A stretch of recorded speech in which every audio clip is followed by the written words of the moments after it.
Geronimo, the American legend.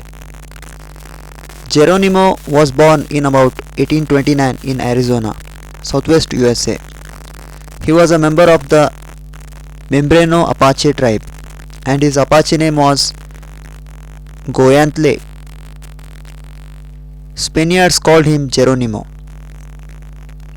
In 1858, a band of Mexican raiders killed Geronimo's mother, wife, and children. Geronimo was filled with a deep hatred for white people and decided to spend the rest of his life fighting them. A century after the native people of North America fought the white settlers to stay on their land, one name is remembered above all others.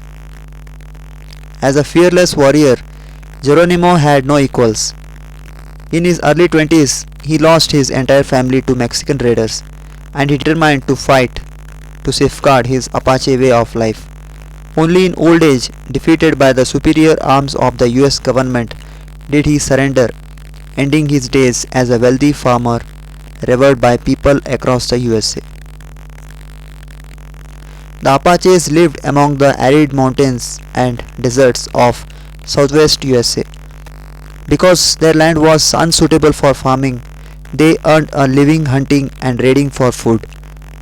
This brought them into conflict with the many settlers who were moving into the area from Mexico and the eastern USA. As European settlers pushed west, Native Americans were forced into special areas called reservations. The Native Americans were therefore excluded from their traditional lands and prevented from roaming over vast areas as they had done before. In response, many tribes broke out and raided neighboring areas. In 1877, Geronimo and 16 of his warriors were captured by US forces and marched 400 miles to the San Carlos Reservation in Arizona.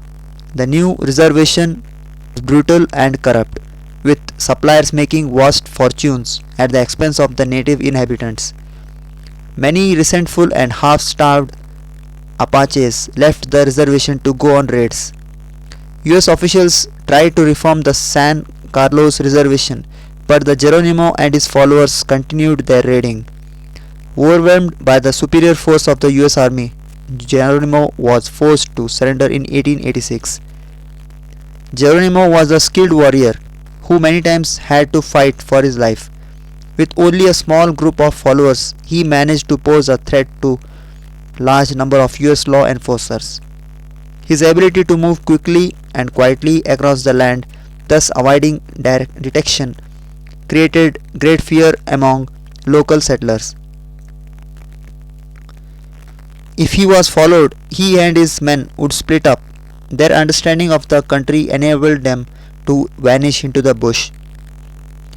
After his surrender, Geronimo was sent first to Florida, then Alabama, and finally in 1894 to Fort Sill, Oklahoma.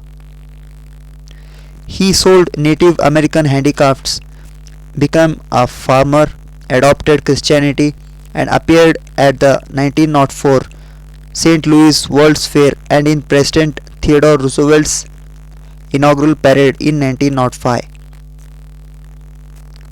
To the end of his life, he hoped to return to his native southwestern mountains.